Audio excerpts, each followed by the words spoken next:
Nagkaproblema ba kamo sa mahal nga kobrada sa plitihan? O sa kawalay sakyanan nga moagi duol sa inyong gipuy-an? O bahinon sa sakyanan nga halos mabungkag na sa kakabuk o kadaan? Sa nagpuot nga aso nga mura gidauban ang lubutan sa imong gisakyan? Dinis Bohol pipila na lang kaadlaw, hinay-hinay na nga mahatagan og solusyon ang suliran sa transportasyon. 38 na sa 47 ka kalungsuran ang nakagama sa ilang Local Public Transport Route Plan.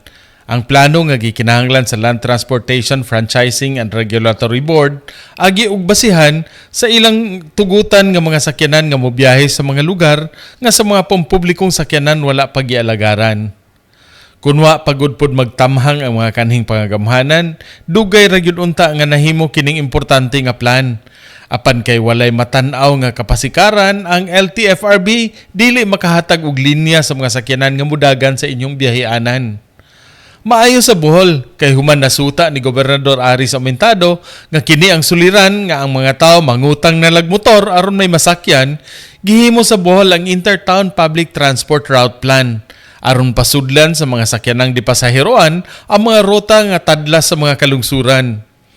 Naisyuhan na sa LTFRB ang Bohol sa gikinahanglan Notice of Compliance sa Public Utility Vehicles Modernization Plan nga mao'y bag-ong basihan ug kung maaprobahan na, dalhon ang nahisgotang plano sa sangguniang panlalawigan aron sa ordinansa mapagamhan.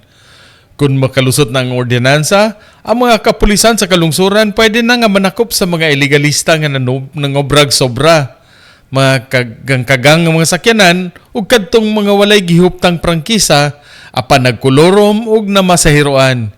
Gikan diri sa Tagbilaran City Satellite Terminal alang sa maayong balita Central Visayas, kini si Ray Anthony Chu, PIA Bohol.